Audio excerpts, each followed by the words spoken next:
Hello दोस्तों, आज मैं आपके साथ एक बार फिर से शेयर करने जा रहा हूँ टैक्स स्लैब। जी हाँ, ओल्ड टैक्स स्लैब और न्यू टैक्स स्लैब में क्या अंतर आया है। मतलब अब 2025-26 के लिए कितनी इनकम पूरी टैक्स फ्री होगी और कितनी इनकम पर क्या परसेंट से हमको टैक्स देना रहेगा।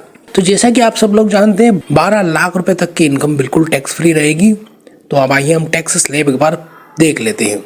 तो अगर मैं पहले ओल्ड टैक्स रिजाइम की बात करूँ तो ओल्ड टैक्स रिजाइम में हमारी टैक्स फ्री इनकम थी केवल 2.5 लाख रुपए।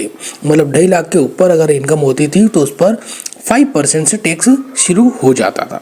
2,50,000 से 5 लाख तक पर 5% और 5 लाख से 10 लाख पर 20% और 10 लाख से ऊपर होने पर 30%, जो कि अब न्यू टैक्स रिजाइम में काफ़ी बड़ी राहत मिली है हमें। यहाँ पर आपको 4 लाख तक की इनकम पर कोई टैक्स नहीं देना है। मतलब आप चाहो तो अपना ITR फाइल नहीं भी करें तो भी चलेगा अगर आपकी इनकम 4 लाख से कम है। 4 लाख से 8 लाख की इनकम पर आपको 5% और 8 लाख से 12 पर 10%, 12 से 16 पर 5%, 16 से 20 पर 20%, 20 से 24 पर 25% और 24 से ऊपर होने पर 30%।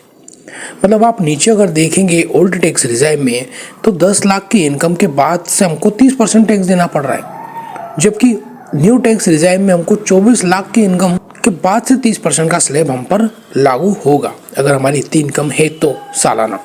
तो आइए हम एक बार की डिफरेंस, मतलब मुख्य डिफरेंस क्या है उसकी बात कर लेते हैं फिर से। तो यहाँ पर सबसे पहला डिफरेंस हमारा एग्जम्प्टेड इनकम का है। ओल्ड टैक्स रिजाइम में 2.5 लाख की इनकम टैक्स फ्री है और न्यू टैक्स रिजाइम में 4 लाख के इनकम पर कोई टैक्स नहीं लगेगा। न्यू टैक्स रिजाइम में टैक्स स्लैब बढ़ा दिया गया है। मतलब यहाँ पर जो स्लैब से 5% से इनकम के अकॉर्डिंग बढ़ाए गए हैं। मतलब 4 लाख की इनकम पर नया स्लैब जोड़ा गया है, जबकि पुराने टैक्स रिजाइम में सीधे 5 के बाद 20% टैक्स लग रहा है और 20 के बाद सीधे 30% से टैक्स लग रहा है। ओल्ड टैक्स रिजाइम हमको डिडक्शन और एग्जम्पशंस तो देता है, लेकिन टैक्स रेट हायर है, इस वजह से हमारा टैक्स ज़्यादा बन जाता है। और इसी के विपरीत न्यू टैक्स रिजाइम हमको डिडक्शंस नहीं मिलती, लेकिन टैक्स रेट लोअर होने से हमारा टैक्स फिर भी कम बनता है compare to old tax regime. चलिए आइए हम इसे एग्जाम्पल के थ्रू समझते हैं। अगर किसी व्यक्ति की 12 लाख सालाना इनकम है तो ओल्ड टैक्स रिजाइम में उसका टैक्स बनेगा 1,64,000 रुपये और वहीं न्यू टैक्स रिजाइम में टैक्स बनेगा नील। ये 87A की रिबेट के कारण आप अपनी इनकम को दोनों रिजाइम के अकॉर्डिंग कैलकुलेट कर सकते हैं।